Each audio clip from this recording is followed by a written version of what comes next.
Okay, Judy, working on a couple of things here on Jesus Keep Me Near the Cross. So you have the first part tackled. I'm not worried about that. That's not a big deal, but I do want to work on getting to this a little bit faster and a little cleaner. And it's going to take some flexibility. So here's what I want to work on. I want to work on getting your ring finger to guide you where you're going to go. So that's going to be part of this exercise. The other part is just pushing out from your middle knuckle to get the flexibility. We're going to start all the way up on the 12th fret. Ring finger goes down, pinky goes behind it, and then stretch that first finger 2 frets back. That's all you want to do. And you can play through it if you want. Okay? The next part, go down a fret to the 11th fret. Ring finger, pinky, first finger. But I'm not worried about the right hand as much, but if it helps you to hear the notes, then go ahead and do that. Next, move it down to the 10th fret. 10th fret, ring finger, pinky, then first finger stretches. Boom. Ring finger, start on the 9th fret. Ring finger, pinky, first finger stretches. At this point, you're actually playing exactly what you're going to play in the song. But we're working on starting up here so it's nice and tight, and we're going to get wider and wider as we go down. All right, so you just played it on the 9th fret, and then you go down to the 8th fret. Ring finger, pinky, first finger. Now the 7th fret. Ring finger, pinky, first finger. We're stretching every time. 6th fret. Ring finger, pinky, stretch the first finger.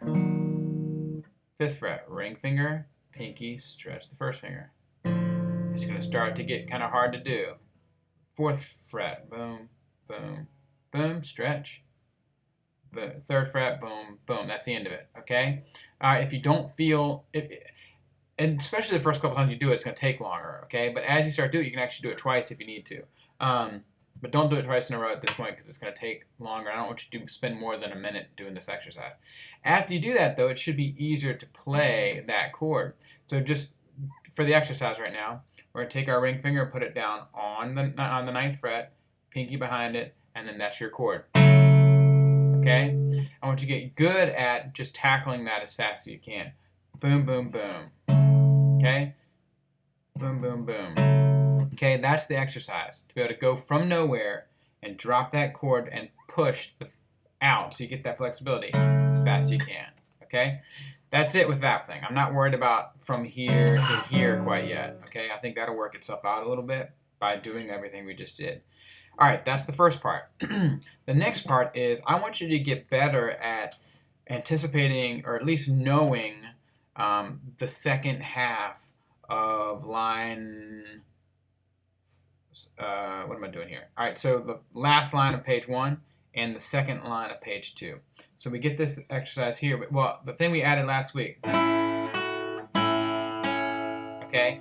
It's the measure that comes after that on both those times that I want you to get better at. Okay? And it just takes a while. So one thing also I want to point out, I just told you this, but I want you to remember to let the notes ring that are part of the chord. When you go here, you should still hear all those notes ringing. Do it again.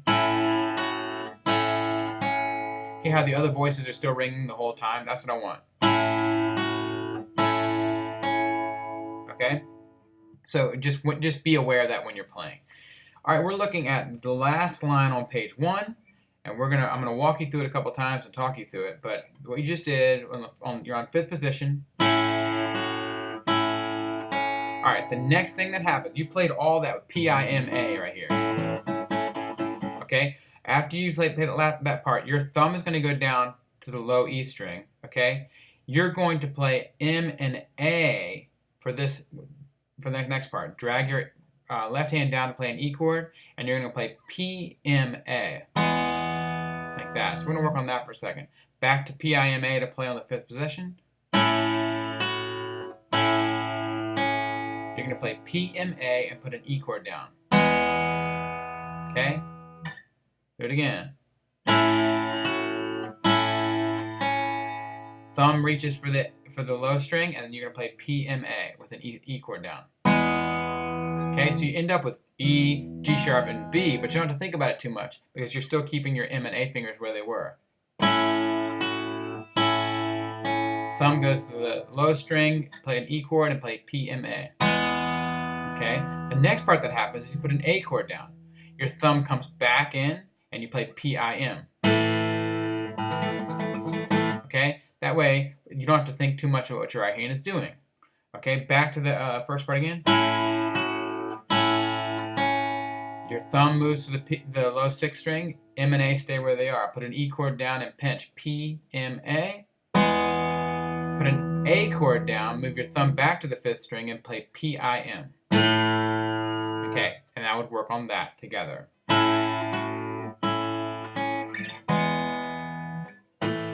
Okay, get that sounding great. Okay, but not that fast. That's too fast what I just did. But work on trying to not have to think so much about what happens next. Get used to get the habit of playing it the way we just did. Okay, once that sounds good, let's work on this next part. This is line 2 of page 2. You're going to put the same thing down. Okay, and you're actually going to keep, this time you're going to do the exact same thing you did before. Okay, you keep that same 5th position thing down, but in order to play the notes, because they're up here, it's deceptive because it looks it's an A and a C sharp, but they're on different strings because you moved this up. So it's all I want you, let me just tell you what to do. You're gonna play this chord. Sorry. Okay, move your thumb to the bass string and play P-I-M. That's what you want to do. Okay, it just looks funny if you look at the page. Thumb goes to the 6th string, P-I-M. Okay, let's do it again. P-I-M with your thumb on the 6th string. So I and M didn't move, they stayed where they were.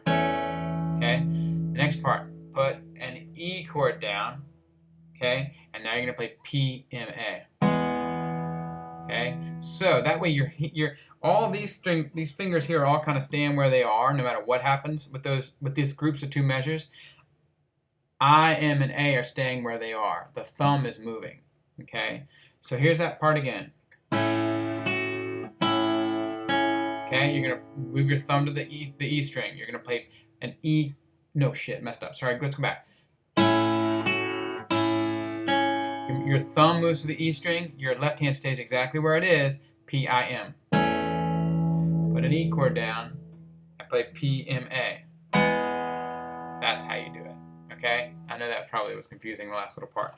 I think if you just do it this way, it will make it so that you don't have to think too much about it. I think that's the goal. Do these little exercises I just gave you so much that you don't have to think about it anymore. Then put that into the context of the song. If you have any questions, let me know.